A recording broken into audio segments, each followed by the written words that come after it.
பிரதோஷ கால வழிபாடு. சிவபெருமானின் அருளைப் பெறும் புனித நேரம். மாலை நேரம் மெதுவாக இருளால் நிரம்பும் அந்த புனிதமான வேளையே பிரதோஷ காலம் என்று அழைக்கப்படுகிறது.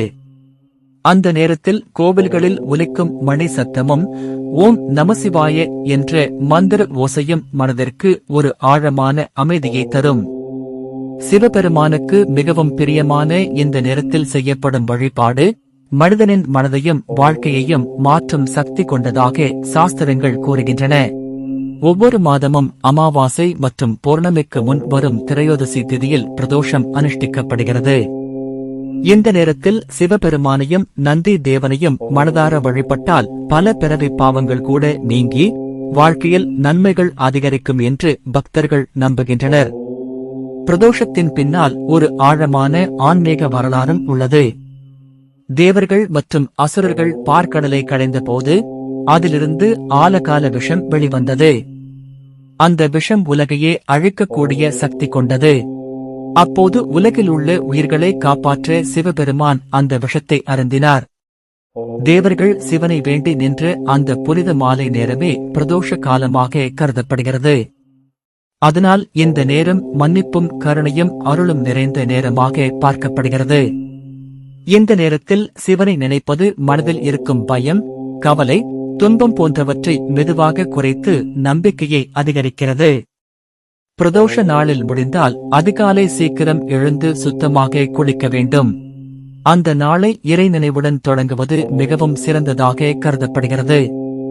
காலை முதல் மாலை வரை விரதம் இருப்பது பிரதோஷ வழிபாட்டின் முக்கியமான ஒரு பகுதி. சிலர் தண்ணீர் மற்றும் பழம் மட்டும் எடுத்துக்கொள்வார்கள், சிலர் முழு உபவாசமும் இருப்பார்கள். இந்த விரதத்தின் உண்மையான நோக்கம் உடலை மட்டும் அல்ல, மனதையும் சுத்தப்படுத்துவதாகும். அந்த நாள் முழுவதும் அமைதியாக இருந்து கோபம், கெட்ட வார்த்தைகள், தேவையற்ற சண்டைகள் போன்றவற்றை தவிர்த்து இறைவனை நினைத்து இருக்க வேண்டும். மனதில் நல்ல எண்ணங்களையும் இறை நம்பிக்கையையும் வளர்ப்பதே பிரதோஷ விரதத்தின் உண்மையான அர்த்தமாகும். கோவிலுக்கு செல்ல முடியாதவர்கள் வீட்டிலேயே பிரதோஷ பூஜையை மிகவும் எளிமையாக செய்யலாம். மாலை பிரதோஷ நேரத்தில் வீட்டை சுத்தம் செய்து பூஜை அறையில் ஒரு விளக்கு ஏற்ற வேண்டும். பிறகு விபூதி அணிந்து சிவன் படம் அல்லது சிவலிங்கம் முன் அமைதியாக அமர வேண்டும். அந்த நேரத்தில் வீட்டில் அமைதியான சூழலை உருவாக்குவது மிகவும் முக்கியம். ஓம் நமசிவாய என்ற 5 எழுத்து மந்திரத்தை மனதார சொல்ல ஆரம்பிக்க வேண்டும். இந்த மந்திரம் மனதில் இருக்கும் குழப்பத்தை குறைத்து உள்ளத்தில் அமைதியையும் தைரியத்தையும் உருவாக்கும். வீட்டில் சிவலிங்கம் இருந்தால் அபிஷேகம் செய்வது மிகவும் சிறந்ததாக கருதப்படுகிறது. தண்ணீர், பால், தயிர், தேன், இளநீர், சந்தனம் போன்றவற்றால் சிவலிங்கத்திற்கு அபிஷேகம் செய்யலாம். ஒவ்வொரு அபிஷேகத்திற்கும் ஒரு ஆன்மீக அர்த்தம் உள்ளது. தண்ணீர் மன சுத்தத்தை குறிக்கிறது. பால் அமைதியை குறிக்கிறது. தேன் இனிமையான வாழ்க்கையை குறிக்கிறது. சந்தனம் மன குளிர்ச்சியை தருவதை குறிக்கிறது. அபிஷேகம் செய்யும் போது ஓம் நமசிவாய என்று தொடர்ந்து சொல்லுவது மனதிற்கு ஆழமான சக்தியையும் ஆன்மீக உணர்வையும் தரும். சிவபெருமானுக்கு மிகவும் பிரியமான வில்வ இலைகளை சமர்ப்பித்து அர்ச்சனை செய்யலாம். ஒவ்வொரு வில்வ இலையுடனும் இறைவனை நினைத்து பிரார்த்தனை செய்வது பக்தியின் அழகான வெளிப்பாடாகும். பூஜை முடிந்த பிறகு எளிய பிரசாதங்களை படைக்கலாம். வெண்பொங்கல், சர்க்கரை பொங்கல், பால் பாயசம், பழங்கள், தேங்காய் அல்லது வெல்லம் போன்றவற்றை நைவேத்தியமாக சமர்ப்பிக்கலாம்.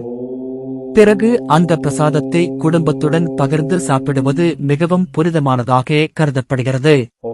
இறைவனுக்கு படைக்கப்பட்ட உணவு பிரசாதமாக மாறும்போது அது மனதிற்கும் உடலுக்கும் நல்ல சக்தியை தரும் என்று நம்பப்படுகிறது.